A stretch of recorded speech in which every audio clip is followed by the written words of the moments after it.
Assalamualaikum warahmatullahi wabarakatuh. Izin perkenalkan diri, nama saya Herano Khadijah Rahim dengan NPM 10212 dari kelas C3 Akuntansi. Di sini saya akan memaparkan tentang komunikasi bisnis. Apa sih yang Anda pikirkan tentang komunikasi? Ya, sebagian orang beranggap kalau komunikasi itu adalah sebuah interaksi, ngobrol, berbincang dengan seseorang.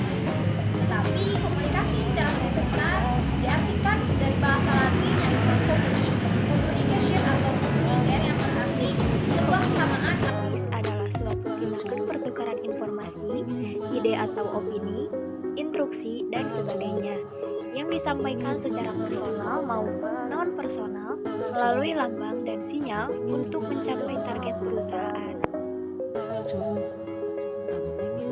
Secara sederhana, komunikasi ini merupakan bentuk antara kesamaan komunikasi antara penerima pesan dengan yang menyampaikan pesan. Dan itu bila terjadi antara menulis web atau melalui media seperti media online, media sosial, Facebook, Instagram, yang lainnya, email, lalu bisa melalui MADI atau dan lain sebagainya. Bentuk komunikasi itu sendiri juga berbagai macam di dalam komunikasi bisnis ini. Ada komunikasi internal, juga komunikasi eksternal. Mari kita bahas satu.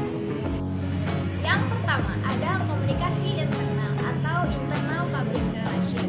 Secara sederhana adalah sebuah komunikasi yang terjadi dan dilakukan oleh para pihak internal atau anggota dalam organisasi, baik yang dilakukan secara formal maupun non formal. Tujuan dari komunikasi internal itu sendiri adalah untuk menyampaikan informasi, menghindari kesalahpahaman atau isi dari komunikasi itu sendiri, juga sarana penyampaian aspirasi, serta untuk menyelesaikan sebuah konflik. Ada media yang digunakan dalam komunikasi internal seperti majalah ini ya, terus ada internet, terus juga ada koran, surat, buletin, dan lain-lain. Strategi komunikasi internal. Yang pertama, meyakinkan manajemen puncak tentang pentingnya komunikasi. Yang kedua, membangun aliansi di seluruh organisasi untuk mendukung inisiatif. Yang ketiga, menargetkan bentuk komunikasi dengan audiens menggunakan metode yang berbeda untuk karyawan dan maupun manajer senior. Yang keempat, pastikan semua waktu di antara audiens serta memastikan kejelasan pesan supaya lebih efektif. Yang kelima, melatih keterampilan komunikasi dan memahami pentingnya komunikasi. Yang keenam, mempertimbangkan apakah komunikasi dibangun ke dalam tahap perencanaan semua kegiatan.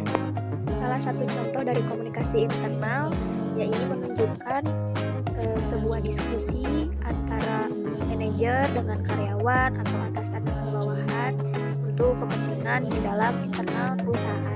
Yang kedua, ada komunikasi eksternal atau external public relation. Merupakan bagian yang menangani permasalahan komunikasi dengan publik di luar organisasi. Tujuan dari komunikasi eksternal adalah menjalin hubungan baik dengan publik eksternal sebagai perantara informasi kepada publik eksternal dan menyeleksi komunikasi eksternal. Media yang digunakan dalam komunikasi eksternal dapat berupa bakti sosial.